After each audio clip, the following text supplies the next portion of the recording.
everyone, welcome back to the All Inclusive podcast. On today's episode, I'm joined by Dr Nicole Price, author of the book Spark the Heart, Engineering Empathy in the Workplace, which made Forbes' book hit list.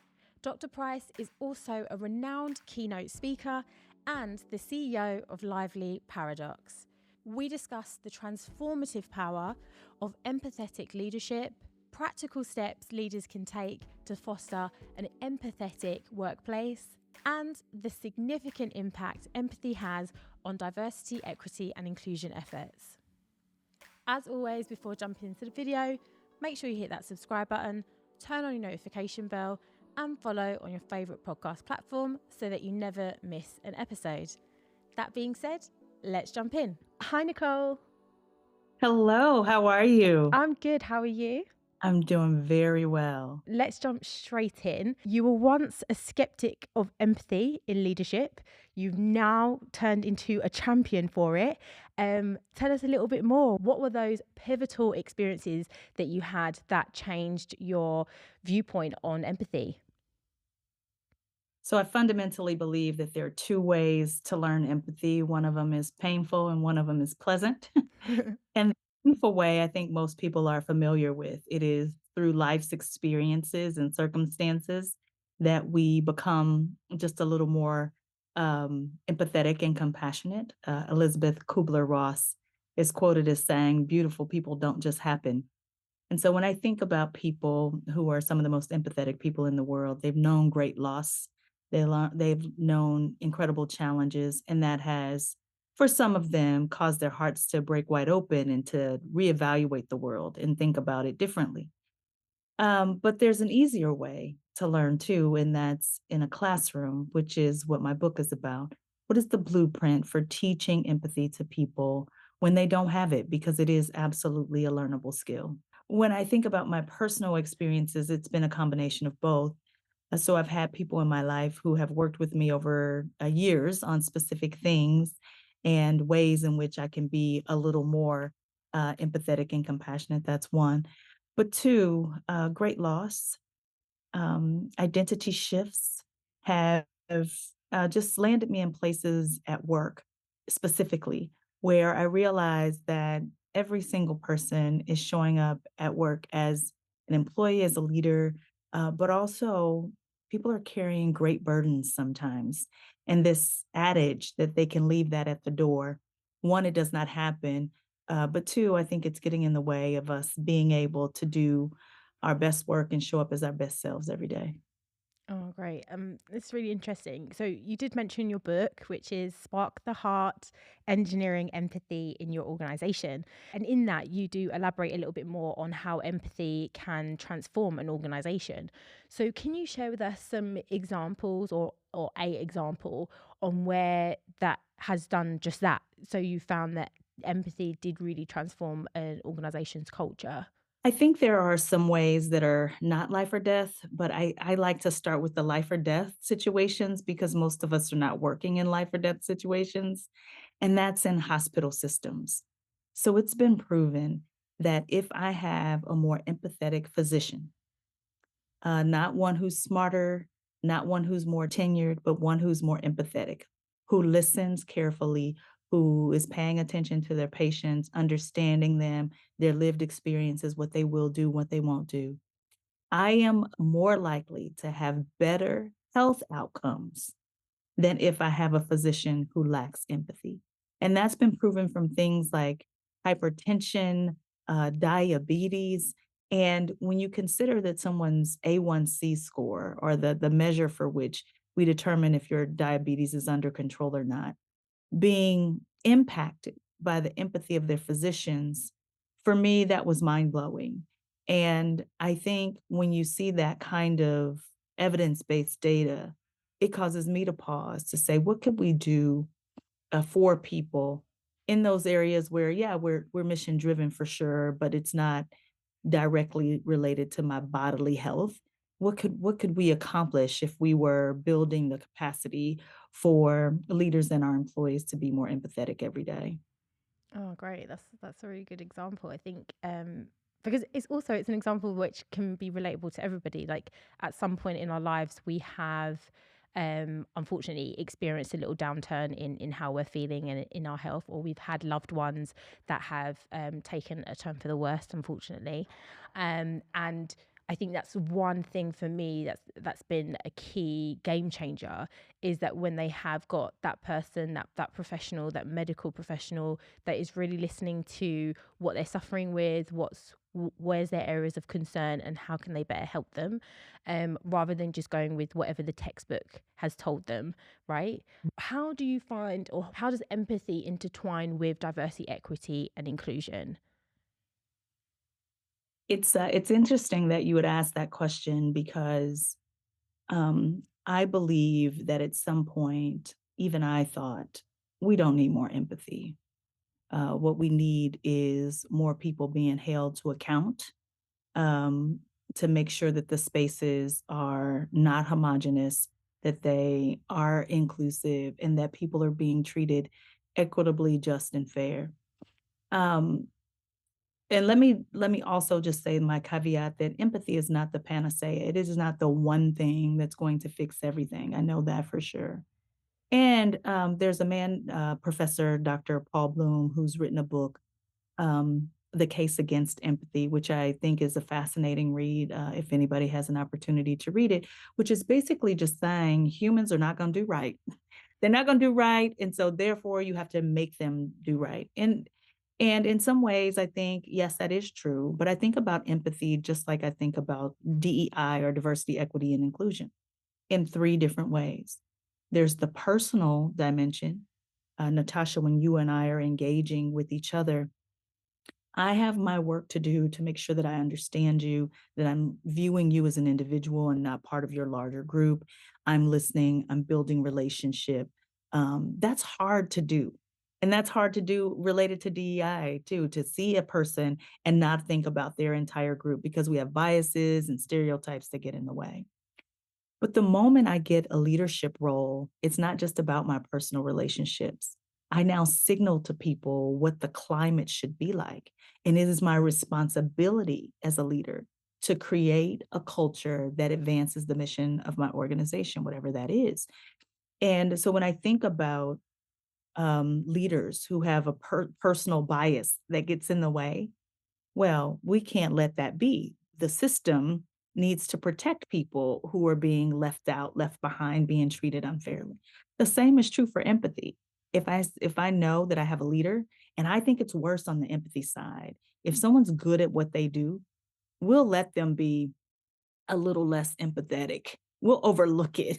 We'll say things like, they're a good teacher. They just happen to not be so empathetic. It's like, I wish we would change our language, because leaders, again, signal what is okay and true and normal and right. But just as in DEI, there's the institutional dimension, the systems, the structures, the laws. We can build empathetic policy just like we can build inclusive policy. And you put that in place as guardrails for when people won't do right. So I don't think it's just a one and done where you just say, no, we don't need more empathy. I think when people say that, they mean we don't need more kindness. And I'm not suggesting that empathy is a sugary sweetness or a kindness where we make space for hatefulness and exclusionary ideas. I think when we are being empathetic, which by definition, mental empathy is just me understanding you very well. And so when I understand what motivates you, what you think, feel, and believe, and if I find in that understanding that you are dangerous to people in certain groups and classes, now it is my responsibility to do something about that. I have to create safe spaces for people at work. And people conflate sometimes empathy with being just giving people ridiculous number of chances, not holding people accountable, that there are no consequences. And I think it couldn't be further from the truth of what I'm advocating for. Mm. And in the work that you've been doing with empathy and with organizations, what has been the most challenging for you? So when you're going into an organization or an institution which traditionally is a less empathetic environment, or has shown to be, um, what's one of the challenges that you're facing in trying to kind of pivot them to do right? People think that there are these folks out there who are empathetic and these people who are just not. And I am often pushing people to recognize that the people in your organization have gotten married, they have had children, they are siblings, they are in loving relationships outside of work. They know emotion. And to think that they can't exercise those same competencies and behaviors inside their organization is I think is not giving them the credibility that we should. People have capability to be able to lean into their emotional center. It's the easiest thing to access, actually. Are there people who are narcissists in the world? Yes, but it's about 1% of the world.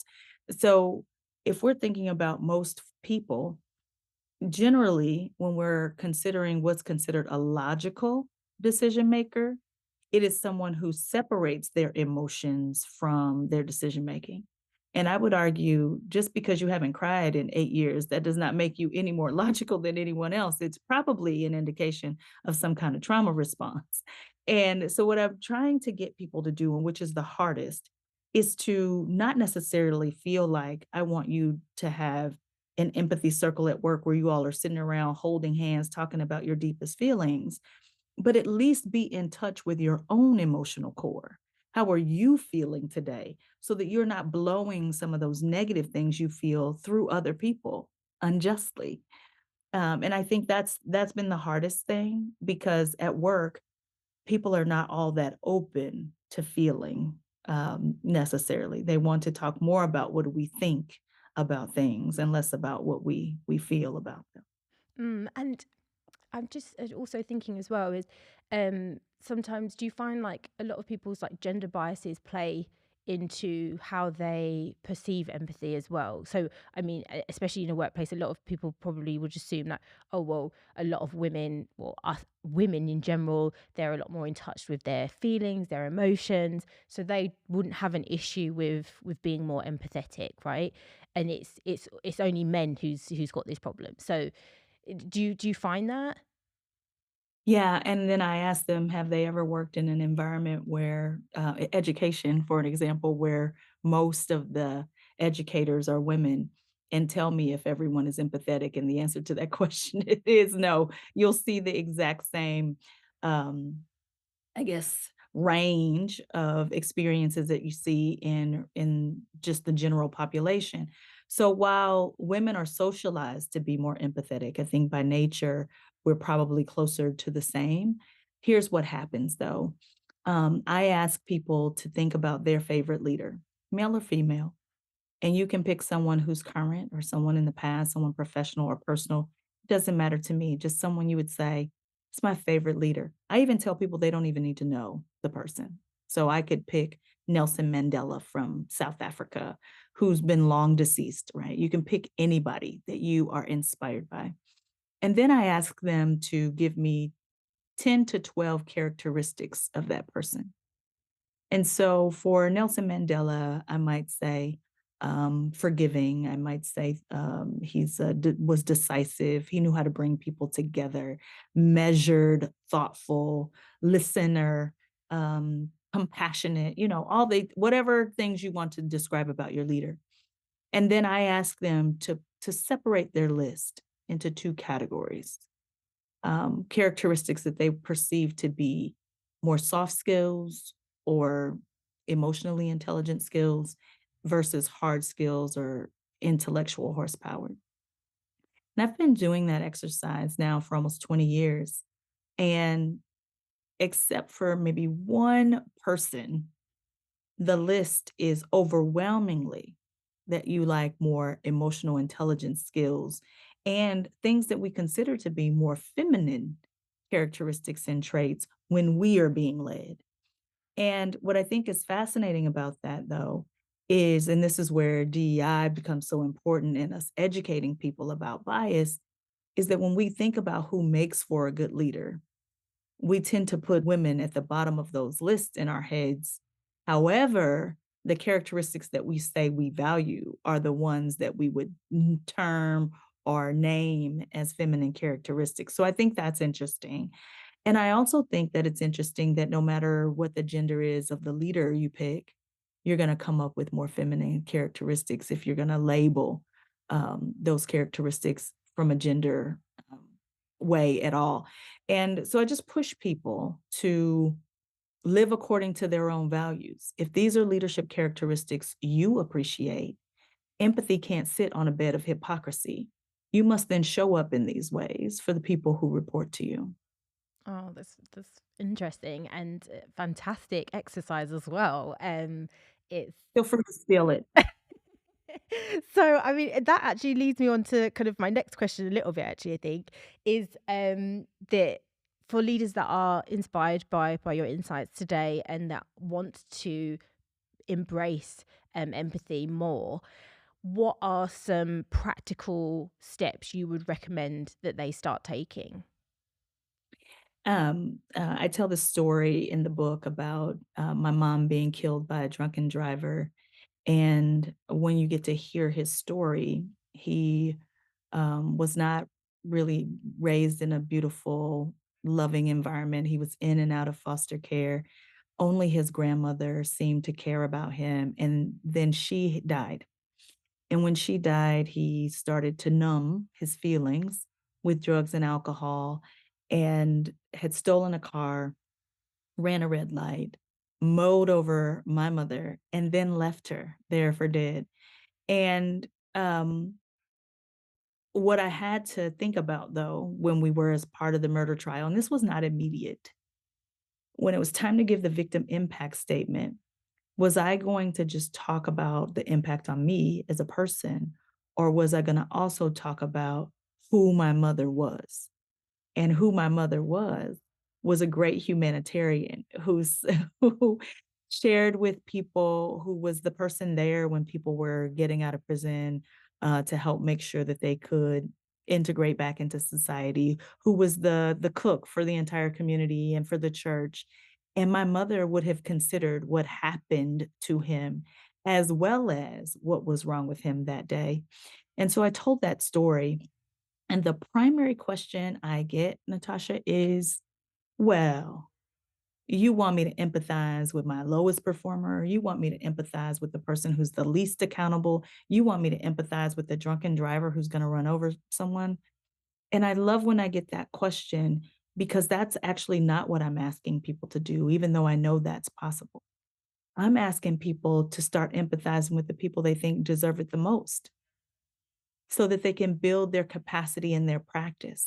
So while you're at home, when you're trying to learn a tough skill, it's probably not a good idea to start with the hardest case, right? If I'm going to learn how to run a marathon, I probably shouldn't just go outside and start running as fast as I can 100 meters. Like that's not going to get me there. It's building up capacity over time. And so I invite people to practice at home. Try listening first for understanding instead of for accuracy. Here's what I mean. Natasha, if you say, we haven't spent any time together, say, what are you talking about? We were just together last week. We were just on the phone together last week. I mean, I remember your daughter was making noise like we were together. I'm arguing a fact when what you're trying to tell me is that you want to spend more time with me. And we have been conditioned to argue facts and figures and nuance instead of listening for what the spirit of what a person is trying to say and responding to that. So if I'm responding to, you want to spend more time with me and I care about you, the last thing I'm going to do is debate the merits of how much time we spent together last week.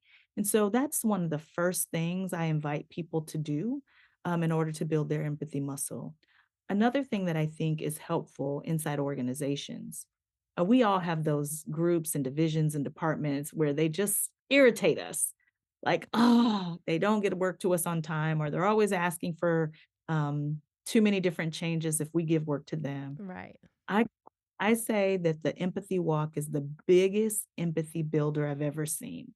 So I'm an engineer by degree, and I've taken the concept of what the Japanese call the Gemba walk, which means to go and see the real place, and coined it as the empathy walk. And it is to go and work in the space of the group that challenges you the most. Spend time there, not thinking about how you can improve their processes, but imagining that you were them so that you can build your capacity to give them the benefit of the doubt, to think of yourselves as one team, to try to think about how you can be better for them. If you want the world to be more empathetic, you go first.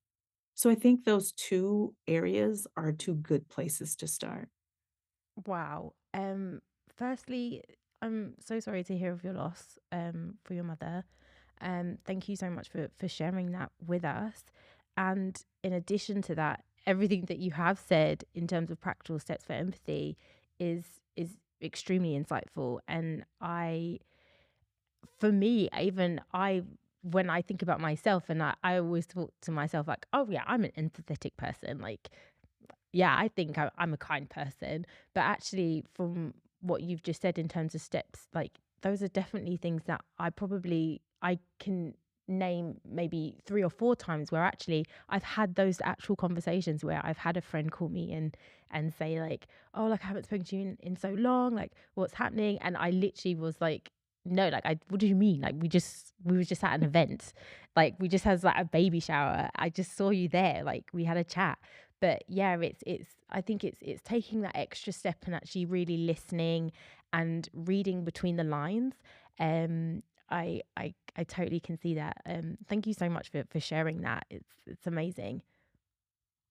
Yes, well, was the worst at it because as an engineer, especially a chemical engineer, when you're not accurate, people could die. There's a little bit too much of an active ingredient in your medicine.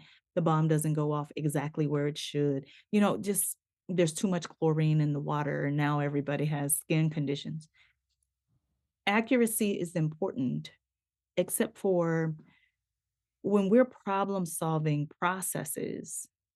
That's when we need to be precise and accurate. But people are not problems to be solved. They present relationships to be built, opportunities to explore. Every human is complex, and we need to be curious about that. And I want to be super clear because I've worked so long in diversity and inclusion that when I say these things, people think I mean go and sit down with neo Nazis or something. That is not what I am suggesting. The world has plenty of people who are not persuadable about creating inclusive and equitable spaces. There are folks who are working with those people. I have not given up on them. I'm just not directing my energy there. I'm talking about the people who are indifferent. Empathy is not the opposite of hatefulness, it's the opposite of neutral and indifferent. And there are people that, if we were willing to create a climate where divisiveness can't thrive, where this idea that homogeneity is better doesn't land well because everyone would be looking at you as if your brain is just not working well. If you like, if I imagine if I suggested um just something ridiculous. I'm trying to think of something, Tasha, that just would be so ridiculous that everybody at work would reject it. Oh, that we all just come to work and we don't get paid at all. Like that we all just come to work and work for free. The climate would not accept that idea, and that would get pushed out. And so we have the ability to create a climate where not understanding other people, not connecting with people on an emotional level, not recognizing that when we are different, I need to work a little harder to be able to empathize with you. If those things are part of the culture, when someone comes in and suggests, well, we think about profit first and people second, that we look at them as if they're suggesting we work for free because that would be such a foreign idea in our organizations. And the leaders are the ones who create a climate by which that's true. And I believe that any leader has the capacity to be the spark of empathy throughout their organization, their particular countries, and ultimately even the globe, wherever they may be. And so I'm grateful that you've had me here because I hope that your listeners consider themselves to be one of the original sparks. Oh, like amazing. Yeah, I like to think I am as well, but like I think you're always a work in progress. And I think for myself, like in having conversations with amazing leaders like yourself, I am now changing my mindset in being somebody that is open and continuously learning more about myself and just more about the world. And I'm so grateful that you took the time out today to share all of your amazing insights and fantastic insights with myself and our listeners. I think it's vital that these conversations continue and that we have people like yourself to really showcase how we can be better, do better, by just taking some simple, just starting from the beginning really, and just opening our ears and our minds and our eyes. So yeah, I can't even express how much like I'm so thankful for you and for the work that you're doing. I wish you all the success in the future for all the work that you have. Before you do leave us, I would love to get like one piece of parting advice. I mean, I feel like you've shined so much advice on throughout this whole conversation already, but if you just could say like one piece of advice for our listeners and for those leaders that are currently doing the work, so for our diversity, equity, inclusion officers, for those that are trying to advocate for diversity, equity, inclusion work, like what advice would you give to them? I think language is really important. Here across the pond, there's an all out war on the terms diversity, equity, and inclusion. And so I don't know if you noticed, but even in this podcast, I've been saying things like homogeneity, exclusionary practices, unjust, unfair, because we have to name things when people start to attack language. So when people attack things like diversity, then you say the differences in our organization don't matter and homogeneity you think is what we should have. Just repeat back to people what they're saying because sometimes it is, let me be more clear, all the time, distraction, dividing is part of the destruction strategy. So we have to stay focused. We know what the research says that teams that are diverse, that are inclusive and equitable, where people have a place where they feel like they belong, which is where empathy sits, perform better. We know that. We don't need any more proof or any more data. We are data rich and action poor. So stay focused. Don't lose sight of what you know to be right. Redirect your energy towards the people who are sitting it out. Let the hateful people be. They will have their encounter. Mine was learning that my mom was lying in the middle of the street, having been killed by a drunken driver. I don't know what theirs will be, but it certainly won't be because of you.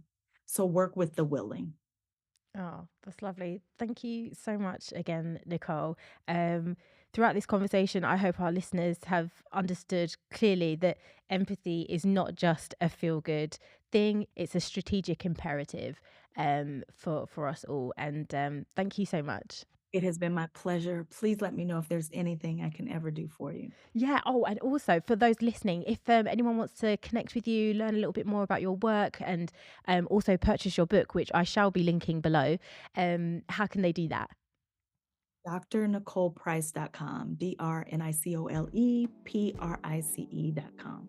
Oh, fantastic. Well, I will have that link below. So for our listeners, they can definitely keep in touch with you, the work that you're doing, and reach out if they want to.